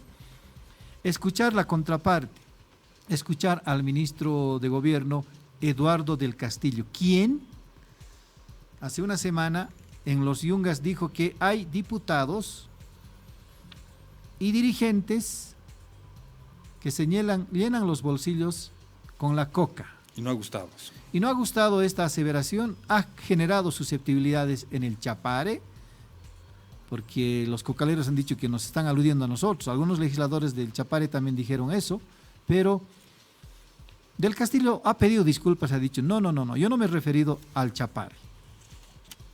Entonces, ¿a quiénes se ha referido? Quizás a cocaleros de Los Yungas. Y ha dicho que hay un diputado que se enriquece. Y todos los diputados se sienten aludidos en el movimiento al socialismo. Diga quién.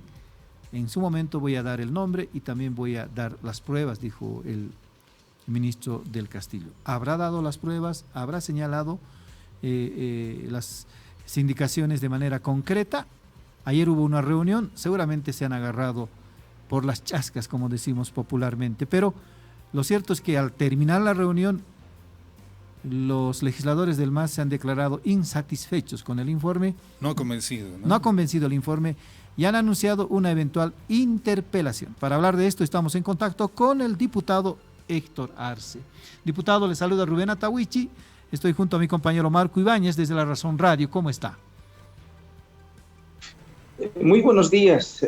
Un saludo especial a toda la audiencia de La Razón.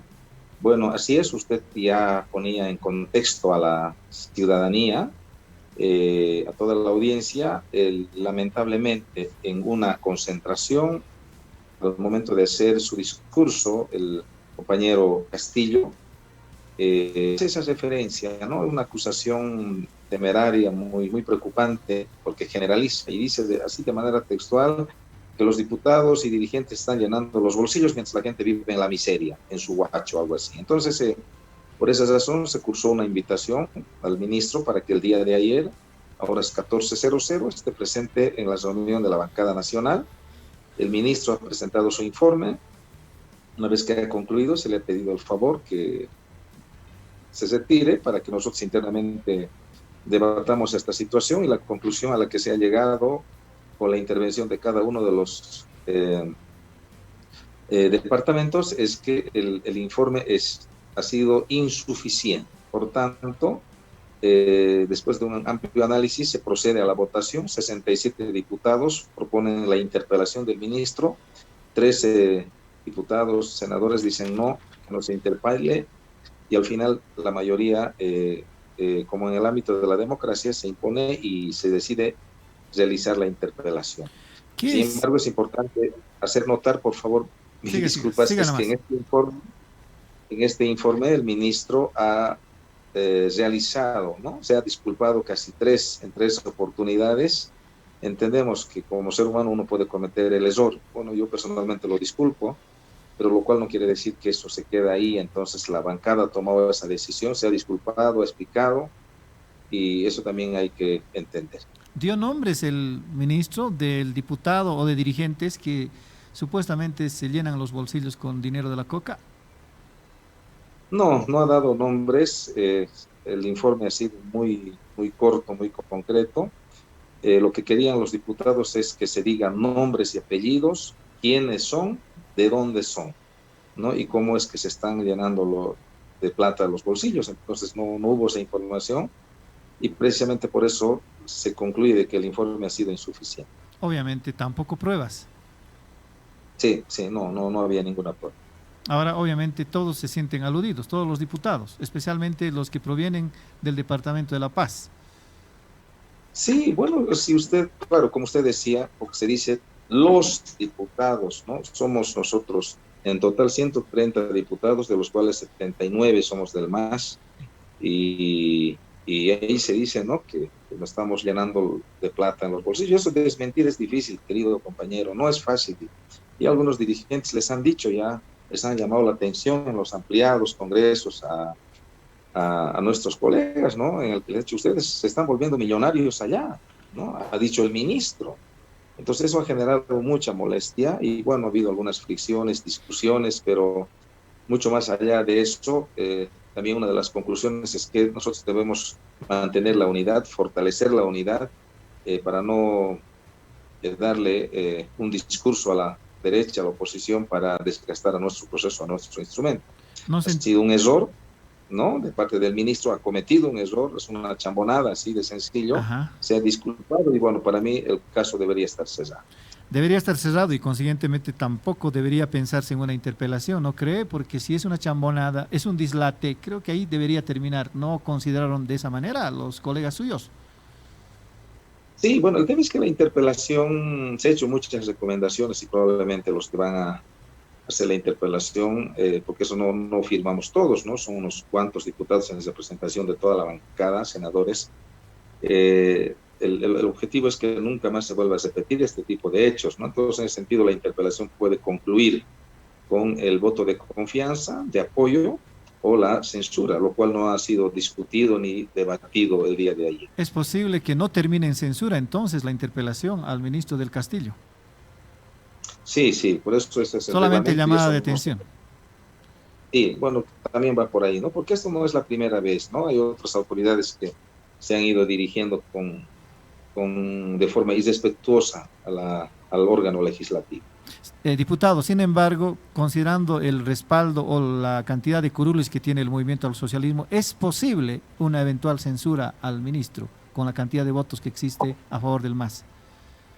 Bueno, se va a debatir, se va a discutir este tema. No quiero apresurarme con este tema. Lo que sí se ha acordado el día de ayer con 67 votos es la interpelación del ministro. Ahora, ¿hay votos suficientes de todas maneras, si es que se decidiría censurarlo?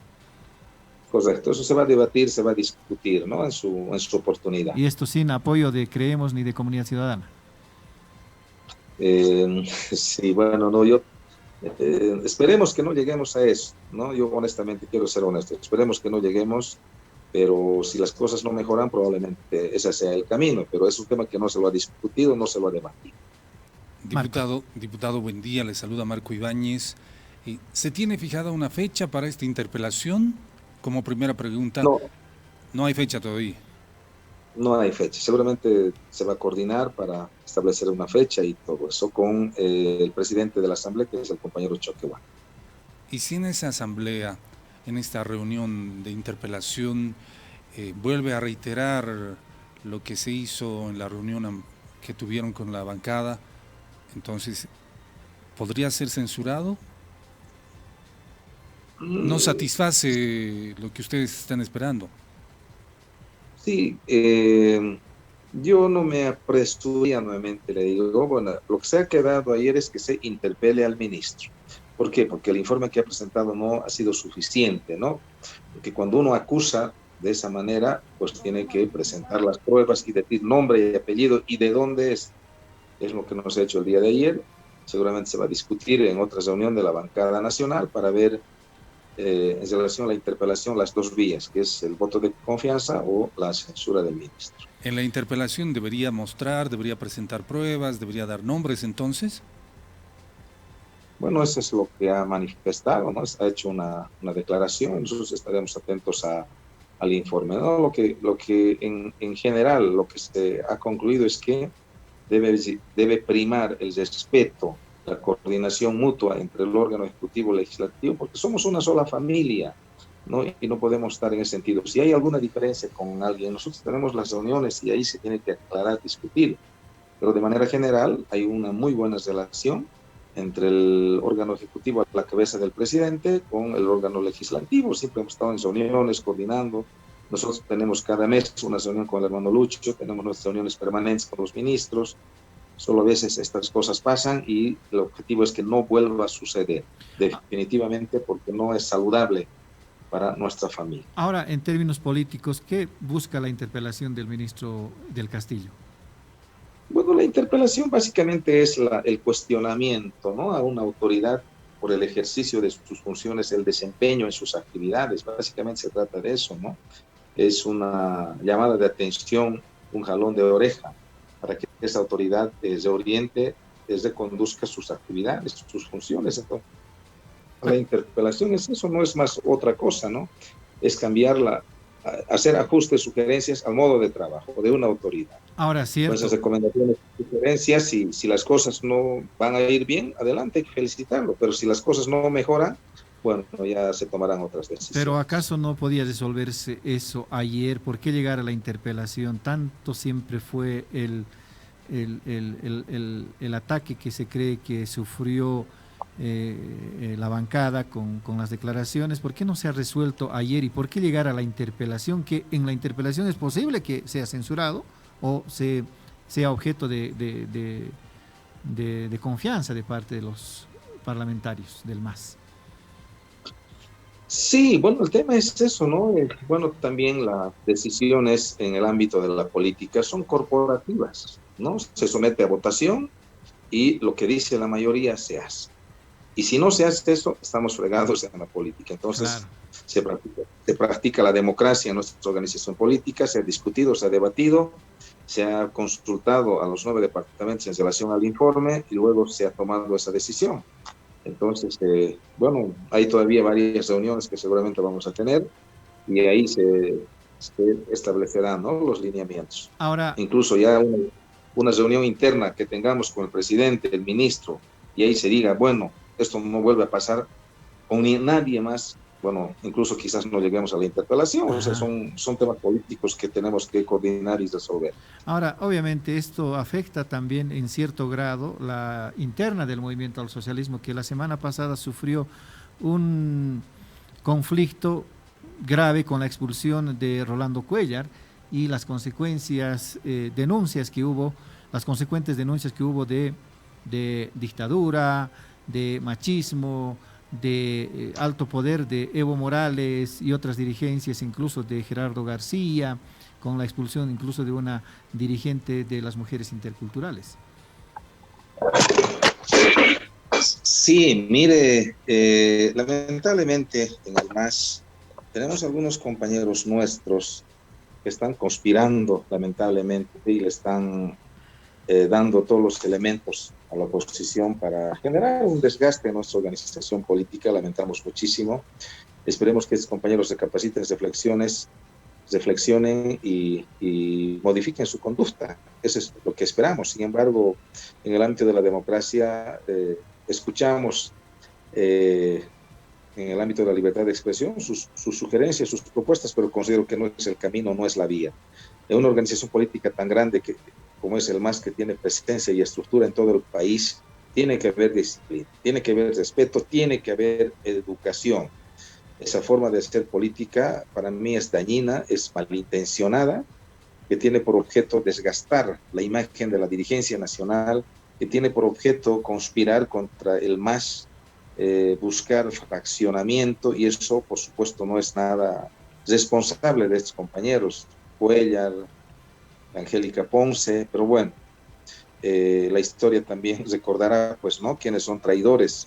En el pasado hay varios que han intentado dividir, adueñarse del MAS a través de la fuerza. Le doy nombres: Román Loaiza, ahora ni en su sindicato creo que quieren verlo.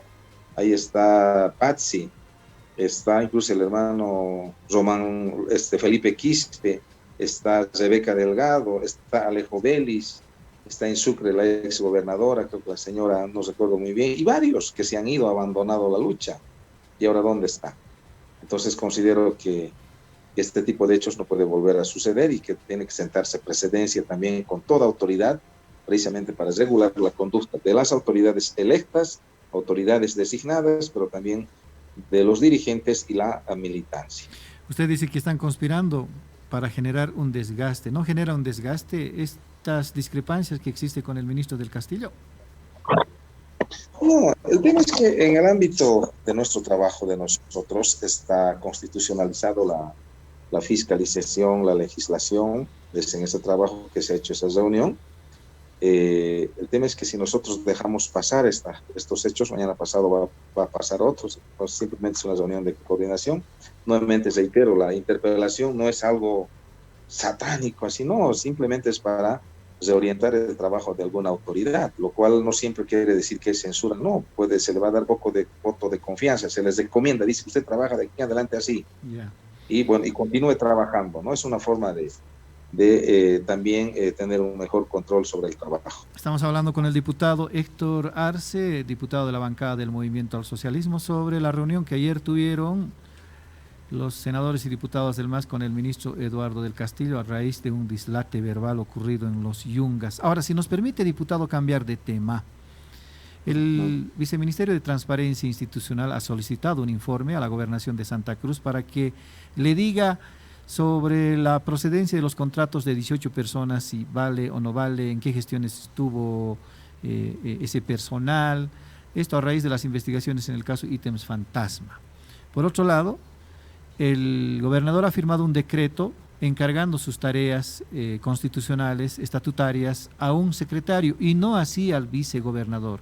De paso, ha retirado el decreto de la Gaceta Oficial y se ha generado un embrollo tal que incluso la bancada del Movimiento al Socialismo en la Asamblea Departamental de Santa Cruz ha iniciado un proceso por resoluciones contrarias a la Constitución, resoluciones contrarias al Estatuto y manipulación informática. ¿Qué criterio tiene? ¿Hay posibilidad de que la Asamblea intervenga en este eventual caso irregular en la gobernación de Santa Cruz? Sí, bueno, primero nosotros las autoridades y servidores públicos que somos, tenemos que enmarcar nuestra conducta, nuestro trabajo a la normativa legal vigente. No podemos estar inventándonos cosas, no podemos estar ahí haciendo experimentos, no se puede. Nuestras funciones están claramente establecidas en las diferentes normas que regulan la administración pública, ¿no? En ese sentido, el gobernador ha delegado funciones, pero a un funcionario designado cuando hay una autoridad electa. por tanto, ha incurrido en delitos y tiene que responder y asumir las consecuencias de sus actos y decisiones. Segundo, nosotros como legisladores hacemos el trabajo de fiscalización. Lo que podemos hacer es presentar la denuncia o querellarnos si es que hay una denuncia en relación a ese hecho delictivo, y el que tiene que hacer su trabajo es la justicia, y en función de ese trabajo con total objetividad e imparcialidad, pues determinará si realmente el señor gobernador ha cometido delitos o no, pero desde nuestra percepción así es, ha cometido delitos. O sea, yo soy diputado nacional, no puedo delegar esa función a mi técnico, o sea, no se puede. Yo tengo ciertas prerrogativas que están en la Constitución, en el reglamento de la Cámara de Diputados, pero en el momento en que yo delegué ya estoy incurriendo en delitos, y eso no está bien. Y bueno, lamentablemente Camacho pues se ha dedicado a hacer otras cosas, lamentablemente, y no a hacer gestión por el bien de Santa Cruz. Se ha denunciado que también existen clanes familiares trabajando. Se ha hablado de 2 primas que han tenido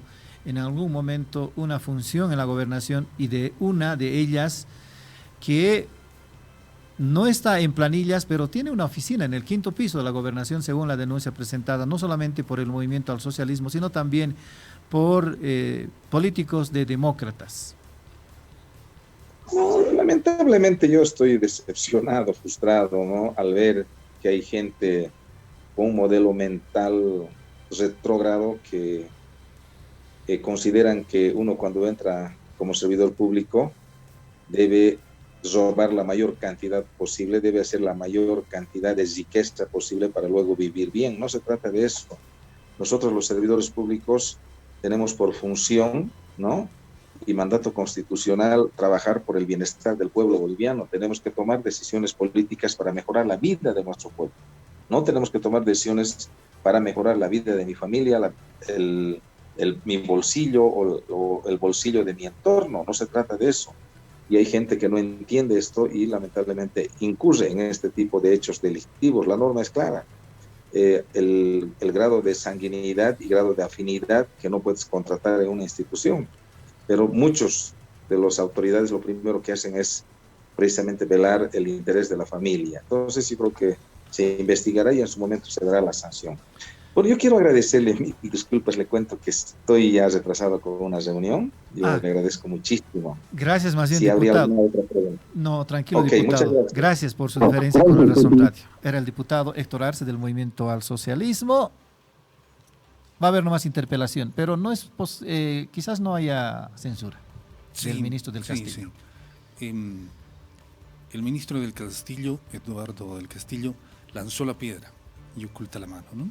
Hay preocupación, además, porque no da nombres, dice posteriormente, y si esta situación se repite en la interpelación, porque al final creo que la bancada del MAS está buscando que identifique a alguna persona, ¿no? Que identifique a alguien, ¿no? Ahora también dice el diputado Héctor Arce que quizás no lleguemos a la interpelación.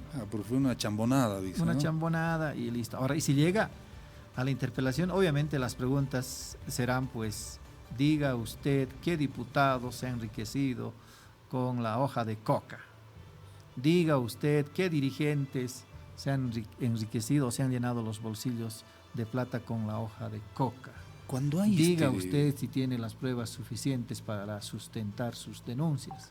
Cuando hay este tipo de casos y el tema es bastante complicado, está en investigación, entiendo que la Cámara de Diputados y el Senado Nacional tienen un mecanismo, se declaran en reserva y pueden tratar el tema de forma reservada. No, pero hay asuntos claves, o sea que un asunto tan público de corrupción no puede declararse en reserva, ¿no? Lo que dijo el diputado, el ministro es fuerte, es complejo, es fuerte, porque denunció un eventual hecho de corrupción, ¿no?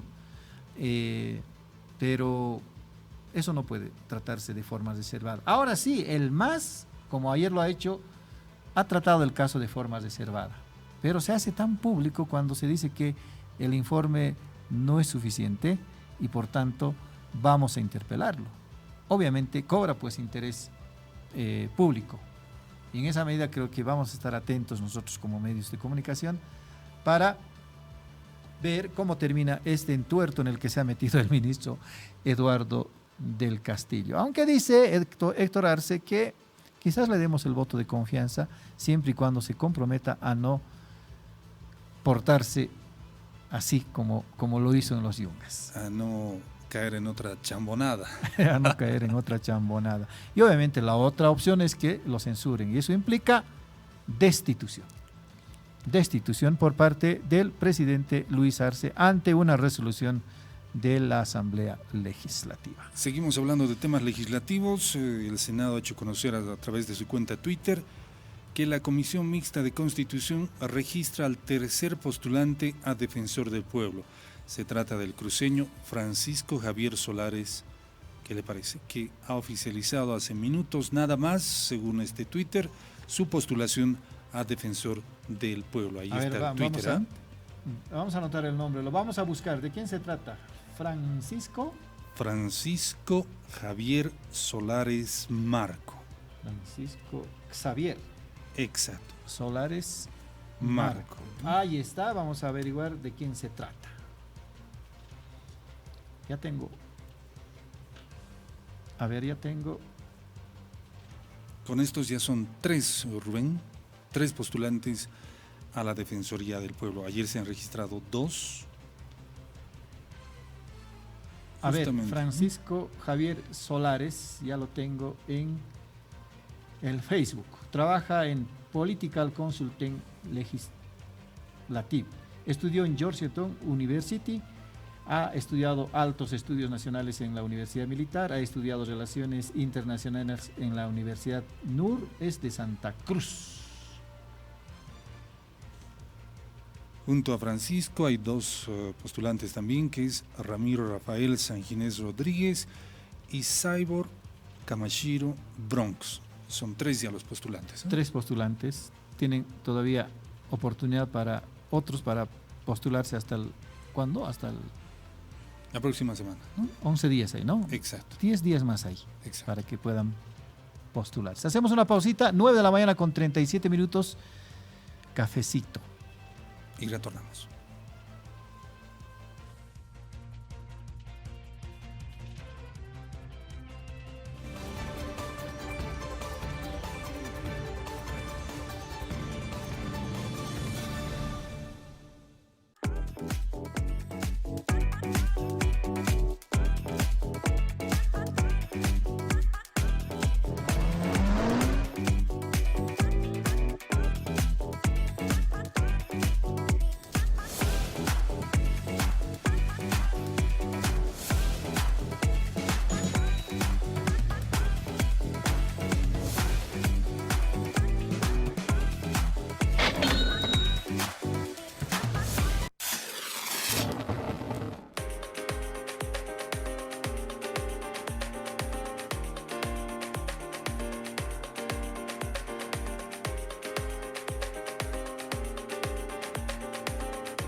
Son las 9 de la mañana con 38 minutos. ¿Qué tal si comenzamos a repasar noticias internacionales? Muy bien. Continúa la invasión rusa en Ucrania. No hay visos de solución, aunque las negociaciones están entre consumarse y no.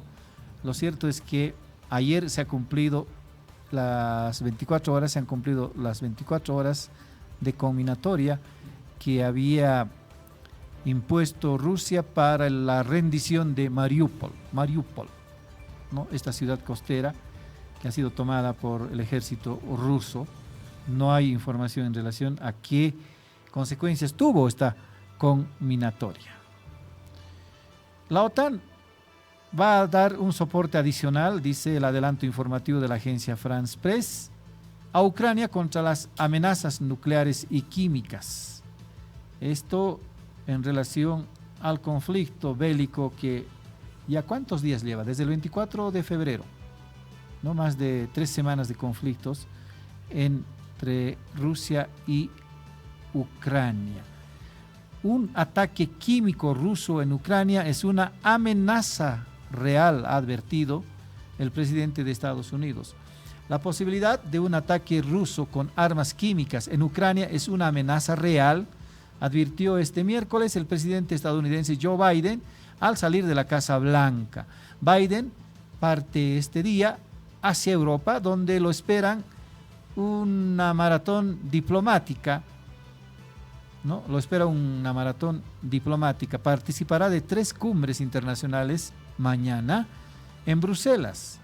Uno con la OTAN, otra cumbre con la Unión Europea y otra cumbre también con la OTAN.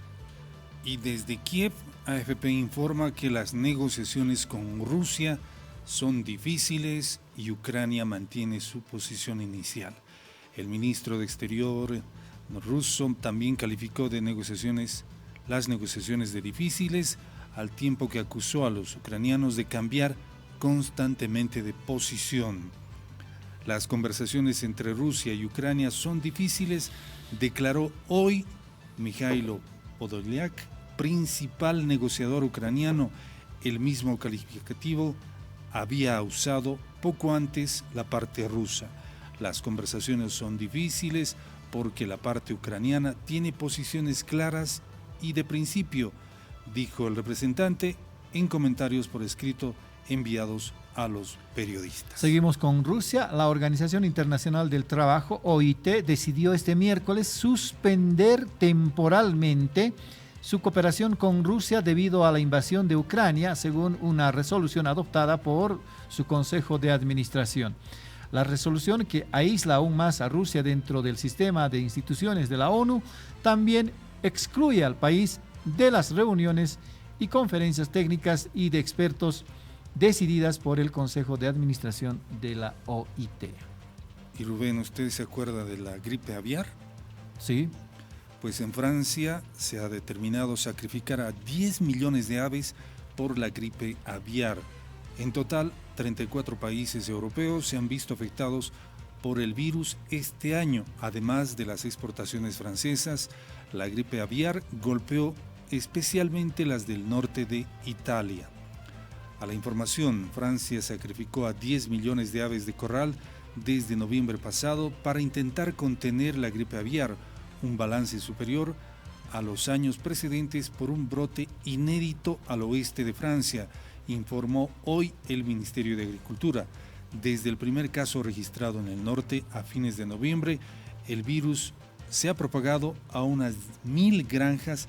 Casi la mitad de los animales han sido sacrificados en la región de los países del oeste, según el segundo territorio en producción de aves de corral en esa región del mundo. Gracias por el cafecito a la producción. Nos estábamos congelando. Noticias deportivas. Vamos. La agencia France Press hace un reportaje. Voy a leer partes importantes de este reportaje. Deportivo. A los 37 años ya cumplidos, Qatar 2022 debería ser el último mundial para Cristiano Ronaldo, a condición de que Portugal se clasifique en la repesca que comenzará para los lusos este jueves en Oporto ante Turquía.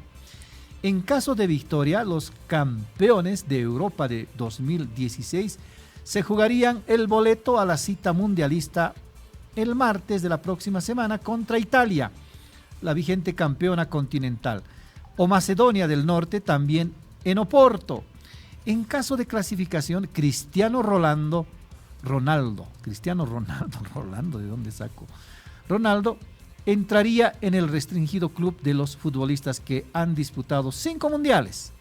El de Qatar sería además su 12º torneo internacional consecutivo, todos desde la Eurocopa 2000. En cambio, en caso de eliminación de la cita mundialista del 21 de noviembre al 18 de diciembre, podría suponer el fin de la era dorada del fútbol portugués, liderado por el quíntuple ganador del Balón de Oro, con el título europeo de 2016 como punto culminante. Volvemos al país, ¿qué te parece, Rubén?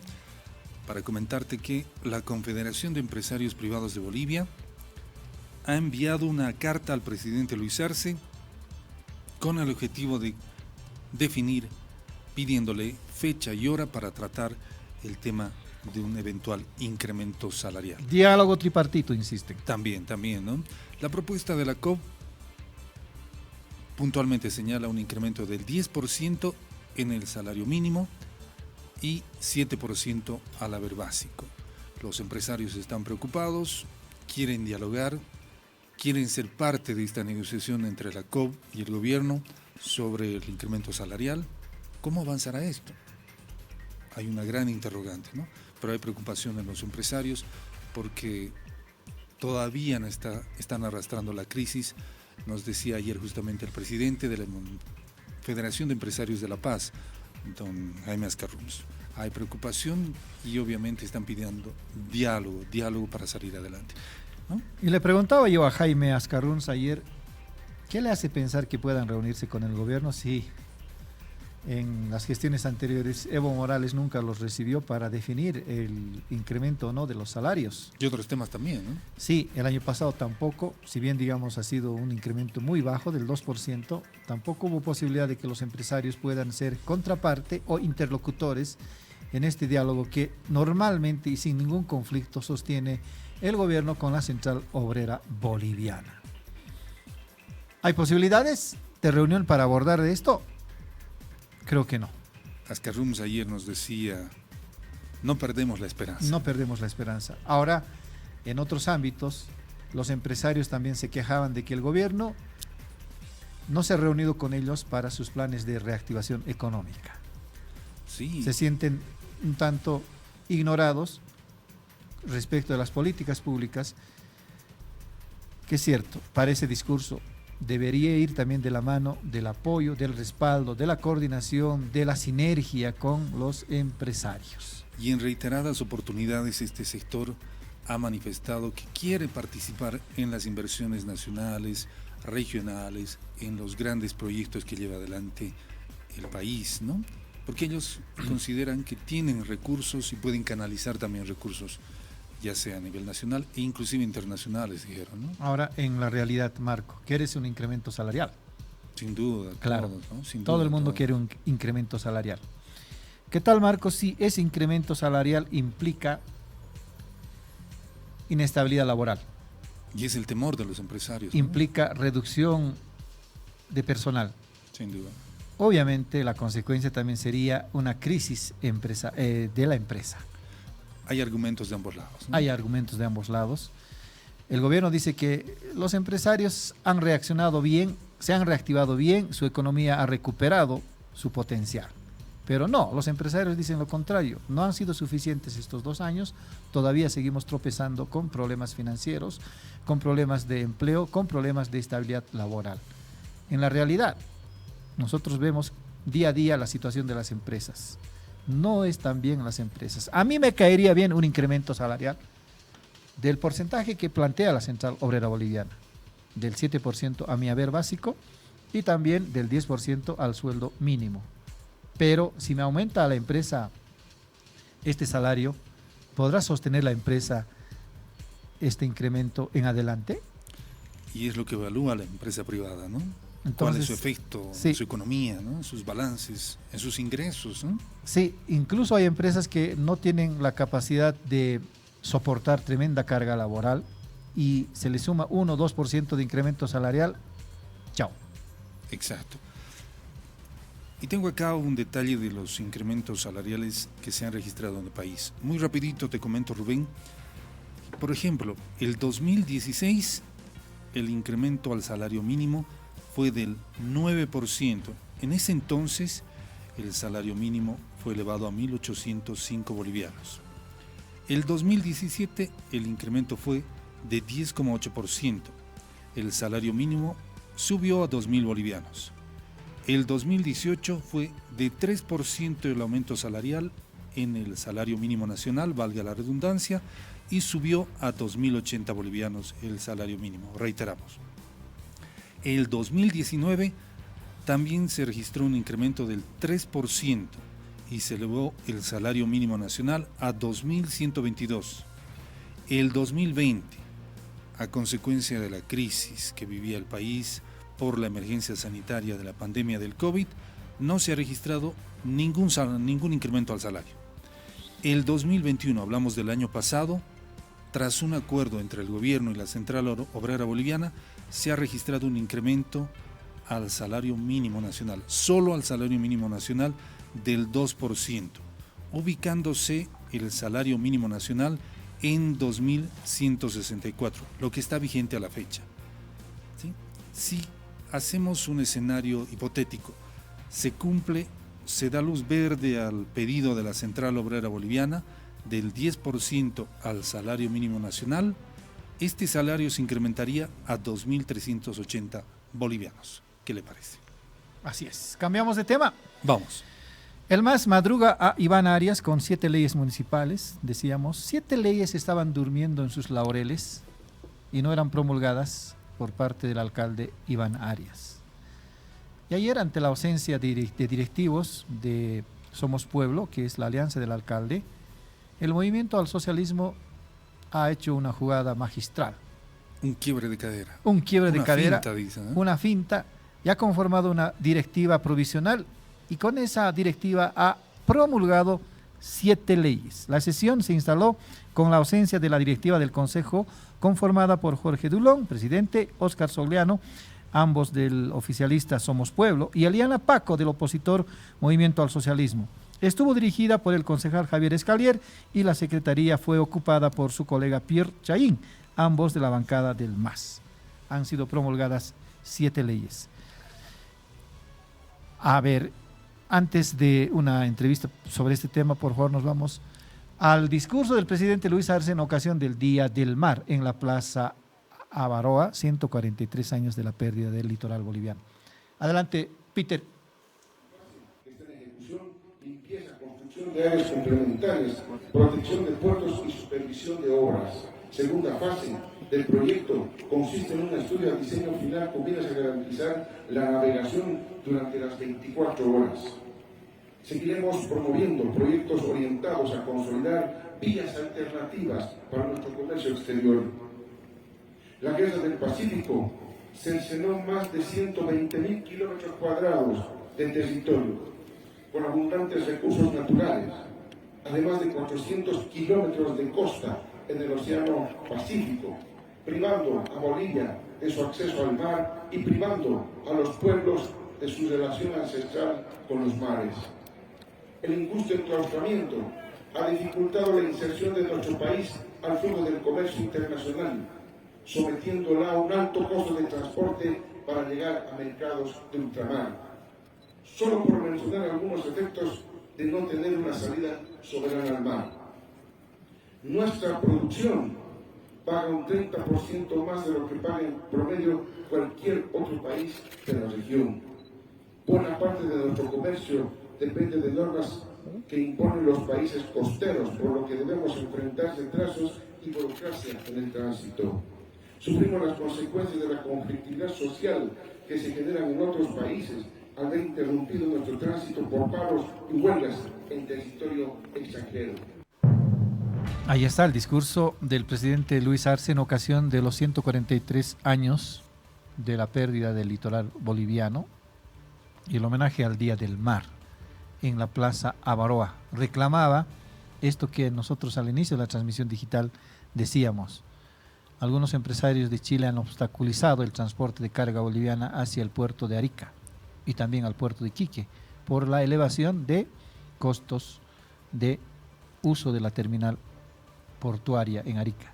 Tomaba nota yo del discurso y un dato que mencionaba el presidente Luis Arce en su alocución, señalaba que como consecuencia, como efecto, si vale el término del enclaustramiento, se nota la cifra del 30% como efecto en la producción, es decir, que hay una afectación, no podemos ser más productivos a consecuencia de esto, ¿no? Sí, habían hecho las autoridades del gobierno anterior un estudio en ese sentido merma las posibilidades de crecimiento, incluso el hecho de no tener acceso soberano al mar.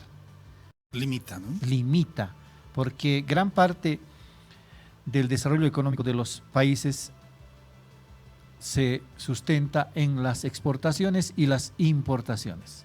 Y Bolivia no puede hacer, más allá del acuerdo de 1904, del Tratado de 1904 con Chile, no puede tener facilidades para esas actividades de exportación e importación. Tiene que pagar aranceles, los empresarios tienen que pagar aranceles, a veces, como en el último tiempo, tropezar con arbitrariedades en la gestión de los puertos de Chile, y no se puede resolver esto también con otros puertos al 100%, apertura total con Perú a través de los puertos de Matarani e Hilo. El otro día informábamos nosotros de que Perú había decidido reducir las tasas de uso de la terminal portuaria de Hilo y de Matarani, favorables para el comercio exterior boliviano, pero no son suficientes. Tenemos igual exportaciones por la hidrovía que no terminan de atender la demanda del comercio exterior. Y por solamente mencionar estos problemas. En definitiva, el gran efecto del enclaustramiento que vive el país se nota en la producción y el comercio, ¿no? Así es. Que son claves para el desarrollo, claves en estos tiempos para hablar de reactivación económica, ¿no? Ahora, cierto, hay también otras formas de desarrollo que algunos países mediterráneos han logrado, digamos, plantearse y consiguientemente desarrollarse, ¿no? Tecnología, por tecnología, ejemplo, servicios, ¿no? Servicios, tecnología, que también debería haber iniciativa en Bolivia para alternar, digamos, su producción en ese sentido. Quiero terminar, Marco, esto que comenzábamos. Adelante. Estas leyes en el Consejo Municipal habían sido rechazadas por el alcalde Iván Arias con el argumento de que son del MAS y por tanto no son aceptadas las propuestas. Vamos a enumerar, está en la edición de La Razón, qué leyes han sido promulgadas por el Consejo Municipal dirigido ayer eventualmente por el Movimiento al Socialismo.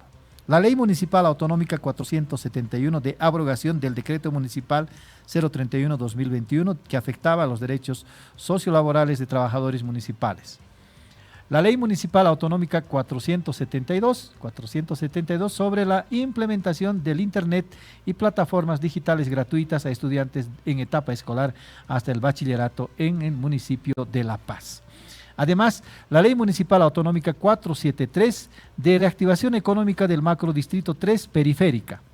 La Ley Municipal Autonómica 474 de implementación del Parque Industrial en el Macrodistrito Periférica. La Ley Municipal Autonómica 475 de fiscalización y auditorías del Gobierno Municipal Paceño. La Ley Municipal Autonómica 476 de desarrollo económico y preservación de paisajes y territorio en el Macrodistrito 6 Mallasa. Y por último, figura la Ley Municipal Autonómica 478 de modificación a la Ley Municipal de Autonómica 460, que se refiere a la ampliación del plazo para la condonación de impuestos municipales. Está bien, ha madrugado el Movimiento al Socialismo a Somos Pueblo del alcalde Iván Arias, incluso al alcalde, al promulgar 7 leyes. Ahora, ¿quién va a ejecutar esas leyes? Tienen que ser promulgadas. No, ya han sido promulgadas las leyes, bueno. Pero el desarrollo de las leyes, ¿quién va a ejecutar las leyes? Claro. El alcalde.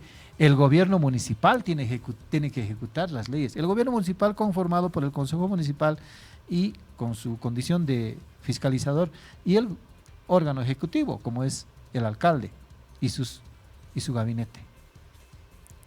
Parece una pulseta sin mucho sentido. Queríamos hablar de esto con alguna concejal del Movimiento al Socialismo, ya no nos da el tiempo.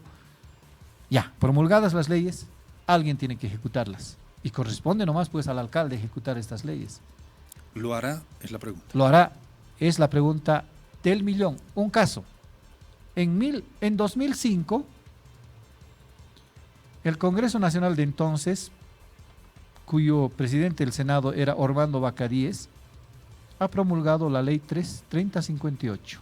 ¿Te ubicas? La ley 3058. Ley de hidrocarburos. La había vetado el presidente Carlos Mesa. Pasaron 10 días y Ormando Bacadíez ha promulgado la ley. ¿Quién ha ejecutado esa ley? Los sucesivos presidentes. Exacto. Le ha debido corresponder en parte, no sé si a regañadientes o haciendo tripas corazón, a Carlos Mesa, a Eduardo Rodríguez Beltzer, a Evo Morales, a la presidenta transitoria Yanine Áñez y ahora a Luis Arce. Nadie se zafa de la ley y su cumplimiento es obligatorio por parte del Ejecutivo, sea en el Ejecutivo Municipal o en el Gobierno Nacional. ¿Terminamos, Marco? Tiempo cumplido, Rubén. Un gusto. El reencuentro mañana a las 8, acá en La Razón Radio. Y en minutos nada más, ingresa Como Perros y Gatos, le sigue Piedra, Papel y Tinta. Y finalmente, en esta oferta de streamings de La Razón, tendremos Marcas con toda la información deportiva del país y del mundo. Gracias. Hasta mañana.